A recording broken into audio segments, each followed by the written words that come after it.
တနေ့သောညနေနေဝင်ရီတရောမိထွန်းချိန်အသက်30အရွယ်လူတစ်ယောက်နဲ့အသက်50ခန့်ရှိလူတစ်ယောက်တို့ဖုန်ကြီးကျောင်းပေါ်တက်လာပြီးဖုန်တော်ကြီးကဝစ်ချကနေကြလေသည်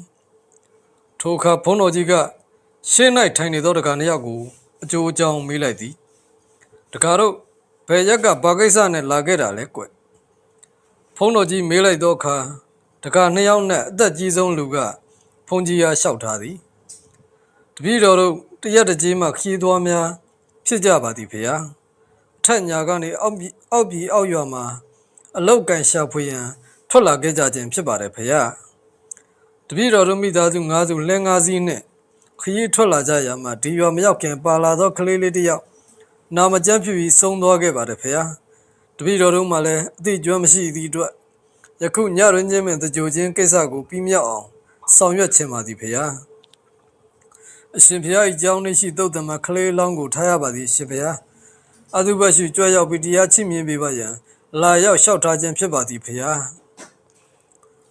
ထို့သောအကျိုးကြောင့်လျော်စွာလျှောက်ထားလေသဖြင့်ဖုန်းတော်ကြီးလည်းတလားကယုနာဖြစ်သွားလေသည်အော်ဖြစ်မှဖြစ်ရလေကွယ်တကာကြီးတို့ဖြစ်ကျင်တဲ့ဆန္ဒပြေဝအောင်ဖုန်းကြီးအခုပဲလိုက်ခဲ့ပါမယ်ထို့သောပြောပြီးဖုန်းတော်ကြီးလည်းသင်္ကန်းကိုပြင်ယုံ၍ရက်တောင်ကိုယူကာဖုန်ကြီးကျောင်းသားကိုမနှုတ်ဘဲလာပင့်သူတကာနှစ်ယောက်နဲ့အတူလိုက်သွားလေသည်ဖုန်တော်ကြီးသည်အခြားရက်မှတုတ်တန်ကျောင်းသို့ကျောင်းထိုင်သည်မှမကြသေးပေတုတ်တန်ကျောင်းကိုခေါ်ခံရခြင်းမှာတုတ်တန်နဲ့နီးချင်းရောက်ဖြစ်သည်တကာနှစ်ယောက်ကအပူဇောဆိုင်၍အတူပါလာသောဖုန်ကြီးကိုပင်စောင့်မခေါ်နိုင်ပဲရှေ့မှတုတ်နဲ့ထွက်သွားကြလေသည်အသက်60ကျော်ပြီဖြစ်သောဖုန်ကြီးလည်းစန္ဒဝါးဝါနဲ့နောက်မှလိုက်ခဲ့ရသည်မကြခင်သင်္ချိုင်းတွင်သို့ရောက်ခဲ့သည်တင်ကြိုင်းလွယ်တဲ့ဇရက်ဝတဆောင်ရှိနေသည်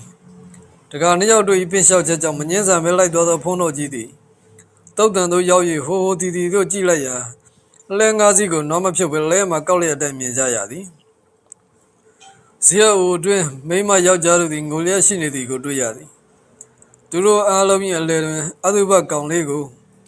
ပစိုးဟောင်းတဲ့ခင်းလျက်အပေါ်မှပစိုးဟောင်းတဲ့ဖုံးအုပ်ထားသည်ကိုတွေ့ရသည်ဖုန်ကြီးလည်းအသုဘကောင်လေးရှေ့နားတွင်ထိုင်လိုက်ကာတပည့်တော်တို့မှခီးသောများဖြစ်ပါသည်တို့ကြောင့်အရှင်ဘုရားကိုလူစရာငွေကြေးဝတ္ထုအလွယ်တကူမရှိပါသဖြင့်ဟိုမှာခြိထားသောနွားပေါက်ကလေးကိုသာလူဘဝတ္ထုဖြင့်လက်ခံတော်မူပါဘုရားထိုကဲ့သို့လျှောက်ထားလေလင်ဘုန်းတော်ကြီးကလည်းအေးလှုပ်လိုက်ပြီဆိုရင်လည်းတကားတော့ကုသိုလ်ရဖို့တော့ဘုန်းကြီးလက်ခံရတာပေါ့ကွယ်အရှင်ဘုရားသည်နွားကလေးဆွဲခဲ့ရမလားဘုရားအဲ့ဒီမှာပဲခြိထားလိုက်ပါဘုန်းကြီးပြန်ကြောမှာတကားတယောက်ကိုကျောင်းကိုသာလိုက်ပို့ပေးပါအတုဘကောင်လေးနဲ့ဘုန်းကြီးကြားတွင်မိကွက်တစ်ခုထုံးထားသည်ဖြင့်အားလုံးကိုထင်ရှားစွာမြင်နေရလေသည်ထို့နောက်အားလုံးလှုပ်ရှားမှုမရှိတော့မှဘုန်းတော်ကြီးကလည်းမျက်လော်ကိုချရက်တောင်ကိုကင်လျက်ကိုင်း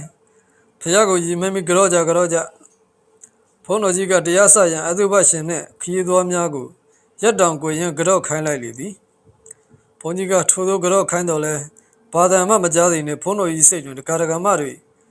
အတန်တိုး၍ကြားဟန်မတူဟုတွေးဝင်ကာအတန်ကိုမြင့်ပြီးကြော့ကြဟုထပ်မံ၍ပြောပြန်လေသည်သို့တော်လည်းလှုပ်ရှားမှုမကြားရငြိမ်သက်သာကောင်းနေသည်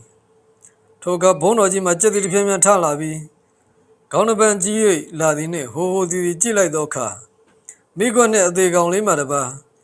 လဲ9စီးနှင့်လူဖူရတယောက်မှမရှိတော့သည်ကိုတွေ့လိုက်ရလေသည်ဟာဘလို့ဖြစ်တာလဲထိုမြသာပြောပြီးရက်ကိုဆွဲကဇရက်ကြီးပေါ်မှာကသောကမျောကျောင်းသို့ပြေးလွှတ်ပြန်ခဲ့ရလေတော့သည်အသက်ကြီးပေမဲ့ကြောက်ဝါလန့်အပြေးလာသောဖုန်းတော်ကြီးသည်ကျောင်းသို့ရောက်သောအခါမျက်စိများပြလာအောင်မောပန်းနေသည်ဖြင့်ကျောင်းတိုင်ကိုမိကခဏမျှမောဖြစ်နေလိုက်သည်မောပြေမှဘုန်းကြီးကျောင်းသားကိုနှုတ်ခေါ်လိုက်ခါရက်ခက်ခိုင်းပြီးရေတောက်ရလေတော့သည်တော်တော်လေးကြာမောပြေမှမိလက်တွင်ဆွဲမြဲစွာကင်ထားသောရက်တောင်ကိုမြင်လိုက်ရရက်တောင်မှာရွတ်မရှိတော့ပဲအယိုးများသာရှိနေသည်ကိုတွေ့ရတော့သည်တညလုံးထိုဖြစ်ကိုတွေးမိလိုက်တိုင်းထိတ်လန့်ခြောက်ခြားနေမိသည်ဖုန်းတော်ကြီးဖြစ်တော်လဲတရားပေါက်နေသည်ကိုတော့မဟုတ်သေးသည်ဖြင့်ကြောက်เสียရှိလင်ကြောက်မိသည်အာယုံကြီးလင်းရွရောက်သောအခါညကလူခဲ့သောနွားကလေးကိုသတိရသည်နှင့်စိတ်ကလည်းမကြေမနက်ဖြစ်လာသည့်အတွက်တုတ်တန်သို့သွားရောက်ကြည့်ရန်ဆုံးဖြတ်လိုက်သည်ထို့ကြောင့်တပါးတဲ့တုတ်တန်သို့ထွက်ခဲ့သည်တုတ်တန်သို့သွားရလမ်းလျှောက်တွင်ရက်တောင်နှင့်သစ်ပင်တို့ညှိရာစုပ်ပြတ်ကြံခဲ့သောရက်တောင်မှရွက်များကိုတွေ့ရသဖြင့်ပြုံးလိုက်မိသည်တုတ်တန်တွင်သို့ရောက်သောအခါသစ်ပင်မှာခြိထားသည်ဆိုသောနွားလေးကိုကြည့်လိုက်သည် နဘောက်လေးကိုမတွေ့ရပဲထမ်းလက်ဖက်အကျော်နှင့်ထိုးထားသောနွားရုပ်ကလေးကိုຫນွယ်ကျိုးမှတစ်ပင်နှင့်ချီထားသည်ကိုတွေ့ရသည်အသူဘကောင်လေးနေရာ၌ပုတ်တင်ညိုလေးတစ်ကောင်ဖြစ်နေသည်ကိုတွေ့ရသည်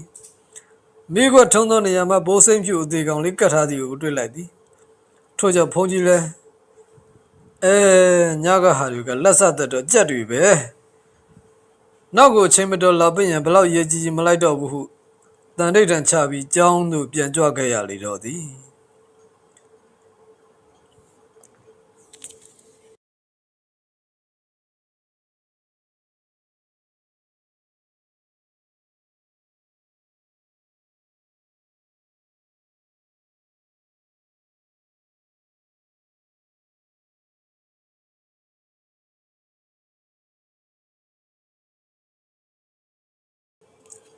ကမီရရှုဝတ်စံကျဲပြိတ္တများခင်ဗျာဒီမှာလည်းအချိန်မတော်လာပင့်တဲ့အာသုဘစဆုံးပြီးဆုံးပါပြီမိတ်ဆွေတို့လည်းအချိန်မတော်လာခေါ်ရင်လိုက်မသွားဖို့ကြိုတင်သတိပေးလိုက်ပါတယ်ခင်ဗျာ